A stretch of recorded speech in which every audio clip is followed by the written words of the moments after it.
Oh. Pisang tanduk lagi. Hari nak apa pisang tanduk? Hari tu ada orang cakap ada jurus lain macam mana nak tebang pokok pisang. So jurus tu yang ni kita tunjuk jurus tu pula. Okey, jurus yang dia cakap tu. Hari tu kita tebang belah ni, dia jatuh macam tu kan. Dia cakap rosak buah pisang. Jadi hari ni jurus tu hari tu salah jurus. Jurus tetakan tu salah. Jadi mungkin yang ni jurus yang betul lah kot. Okey, mari kita cuba. Iaitu pisang tanduk.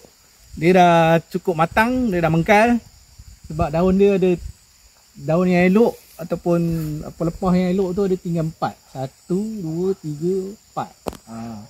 Jadi sesuai lah untuk kita harvest dia. So lagipun kita takut dia punya buahnya dia pecah. Sebab yang ni sedang elok lagi. So mari kita tunjukkan jurusnya tu. Okay. Jurusnya tu sangkut.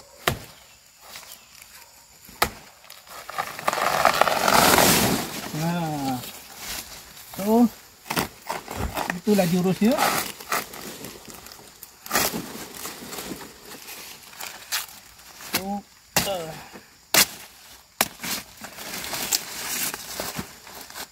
Bismillahirrahmanirrahim. Allahu Akbar. Ni lagi. So kalau pisang tanduk ni dia ada berapa biji? Jom kita kira.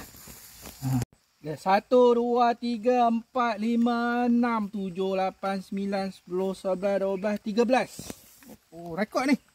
Kalau buat masa ni, yang ni rekod lah. Biasa ada dalam 10 je, 10 biji je. Ni ada 13 biji. So sesuai lah. Kita akan buat keripik pisang. Nanti kita buat apa ni dia punya video dia. Macam mana goreng keripik pisang. Okey. Kita biar dulu sini. Kita ambil yang lain. Terima kasih.